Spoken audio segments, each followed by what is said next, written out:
curious how many people think that the idea of a vaccine or of immunity is that whatever it is that you get or whatever it is that is out there just basically bounces off the outside of you and you never have any interaction with it at all. This is what we're going to talk about in our little topic on immunity today on Kurt's Daily Summation, on the Daily Summation, I should say, from Kurt's Religion and Politics. I'm your host. I'm Kurt. Glad to have you along today, whether on YouTube, on Rumble, on the podcast. Today is Saturday, the 1st of May of 2021, and welcome to everybody who's bothering to tune in and listen to what I have to say today.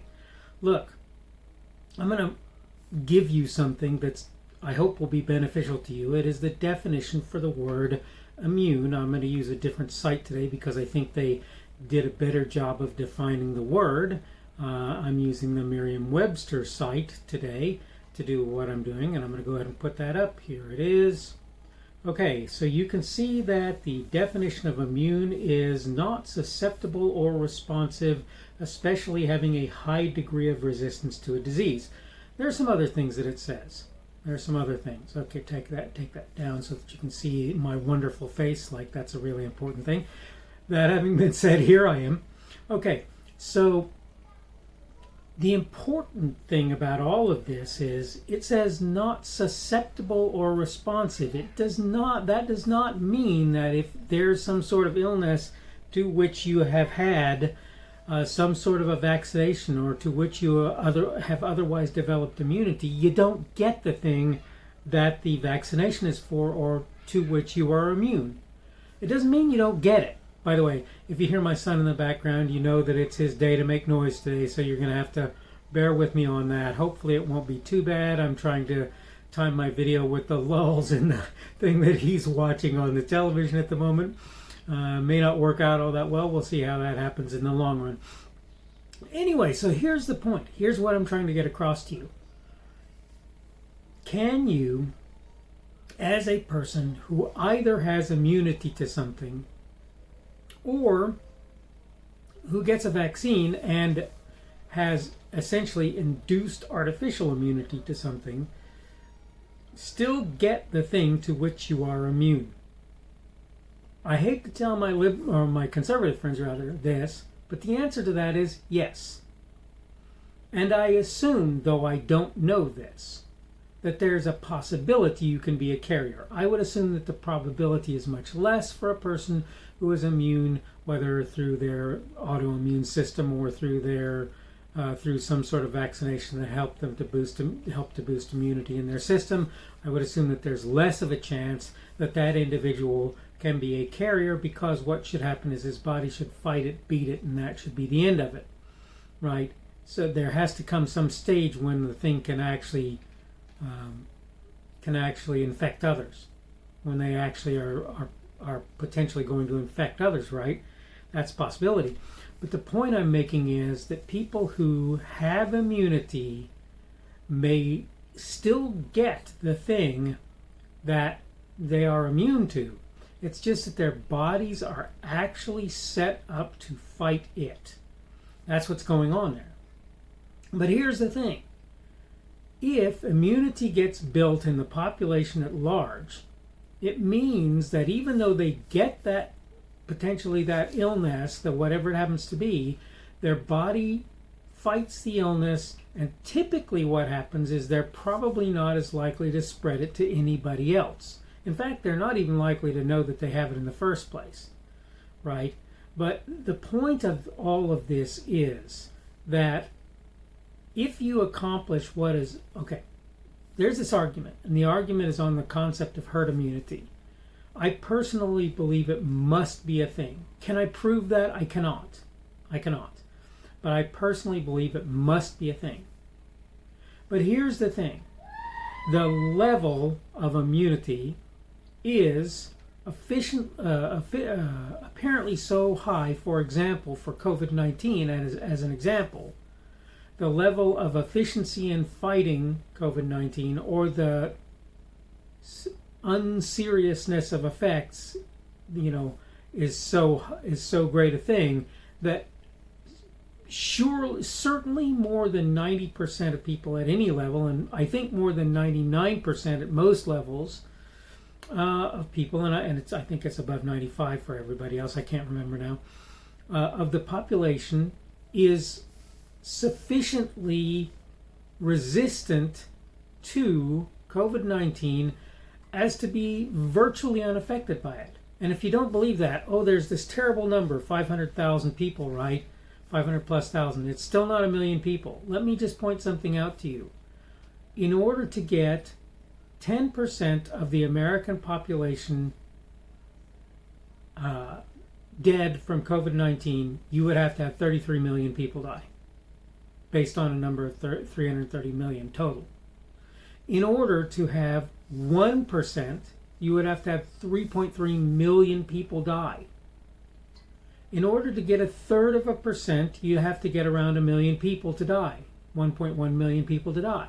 Around 1/3%. Okay? You've got half of that right now.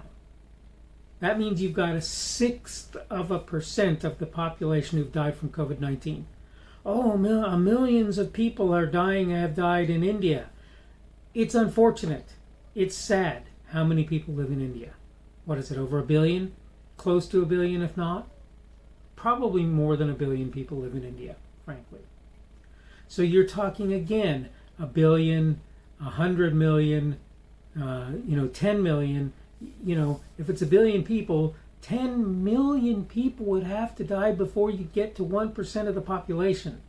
The point of all of this is to say that in pretty much every class of people, therefore, it is pretty much impossible for us to say that the survival rate for COVID-19 is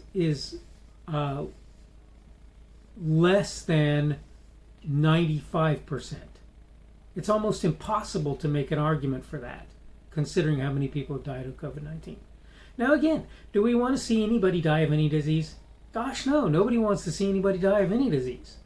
I don't. Again, I said yesterday, talking about police officers who wanted to kill people, there are psychopaths and sociopaths all around the world. There are insane people everywhere. So are there people who want to see people die from COVID-19? Yeah, unfortunately there are. Are there people who want to see people die from all kinds of things that they have no business to expect them to die from? Yeah, there are. That's a really sad, unfortunate thing, and those people are sick individuals. I don't care what space they occupy, whether they're conservative, whether they're liberal, whether they're well-to-do, whether they're poor. Those people who actually want to see others die are sick people. Okay, and I think that's an important thing to realize. But here's what I'm trying to get across to you today. Immunity is not about the body not having to deal with something, some pathogen or whatever that is out there. Even if you are immune to strains of the flu, and I don't know how that works for certain, even if your body deals with them extremely well so that your level of immunity is higher, okay, you still have to deal with them. You still have to deal with them, and that's just part of life. That's not something that's unique to COVID. It's not something that's unique to anybody. I got a vaccine, I'm immune. No, you're not immune, but guess what? Even if you were, and by the way, there are serious questions about whether or not the, air quotes, vaccines actually give you immunity at all. That's very, very questionable. But let's assume for just a second that they do, okay? Immunity doesn't mean your body doesn't ever have to deal with that and it can't make its way into your system, and in fact even that it can't necessarily reinfect you. I don't know whether COVID-19 reinfects people. My suspicion is if it does, the body kicks its butt when it does, right? The body actually develops its immunity and to the level that it can, and it kicks that pathogen out of the system, just like happens with many other things that you deal with. Can you get a cold from year to year? Yeah. Can you probably get COVID-19 from year to year? Yeah. Will it affect you as severely from one year to the next? It depends on the mutation that you have out there. Will there always be mutations? Chances are exceptionally good that there will. All right, I need to go ahead and wrap up now, so I'm going to do exactly that. This has been the Daily Summation from Kurt's Religion and Politics. I am your host. I'm Kurt. Today is Sunday, the 1st of May of 2021, the first day of May. Here we come, summer coming up very quickly. Thank you for everybody who tuned in on Rumble, on the podcast, on YouTube. Thank you for sitting through my entire video. Remember that you can like it on YouTube, and you can give me a positive rumble on Rumble if you want to do that. Today's video has been about immunity. Tomorrow we're going to talk about the subject of kings and queens, and I think you're going to be a little surprised about what I have to say about that. That's a pretty common thing for to happen. I think is part of the reason that I do my videos is I think people will find some of my ways of looking at things a little bit surprising based on what they've heard people just say in past about various things, and I think you're going to find that to be the case on the kings and queens discussion. Hope you're having a good day today. Today is Saturday. That means it's the Sabbath for those who believe. I believe starting sundown yesterday, and it'll be done sundown today. Happy Sabbath if you believe in if you believe in keeping the Sabbath. Happy Sabbath. Hopefully things are going well for you, whether or not you keep the Sabbath. Again, we're into the weekend. For those of you who don't get that weekend, thank you very much for all that you do being out there for those of us who need and want your services. And hopefully you will have a good day one way or another today. And hopefully we'll see you again on tomorrow's Daily Summation. The speaker on this edition of the Daily Summation is Kurt Schubert. This video was recorded on Saturday, the 1st of May of 2021. The Daily Summation is created for Kurt's Religion and Politics.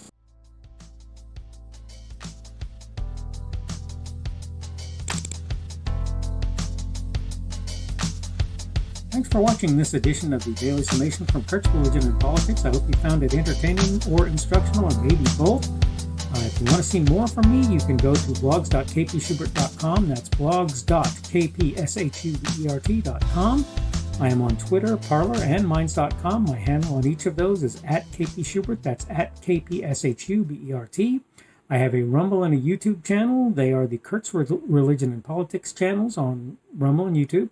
I have a Facebook page. The Facebook page is Kurt's Religion and Politics as well. I am on Patreon. If you want to support me, that's one of the better places you can do that. And you will find me at Kurt's Religion and Politics on Patreon. I have a podcast. The podcast is podcasts with an S, .kpschubert.com. That's podcasts.kpschubert.com. I think you should be able to find me with relative ease on Apple Podcasts, Google Podcasts, and Spotify as well. The best way I find to do that is to look for Kurt's Religion and Politics. You can try to use the Daily Summation. I find that it doesn't work as well as a general rule, but you can always try that. I'm glad to have you aboard today, and hopefully we will see you again tomorrow.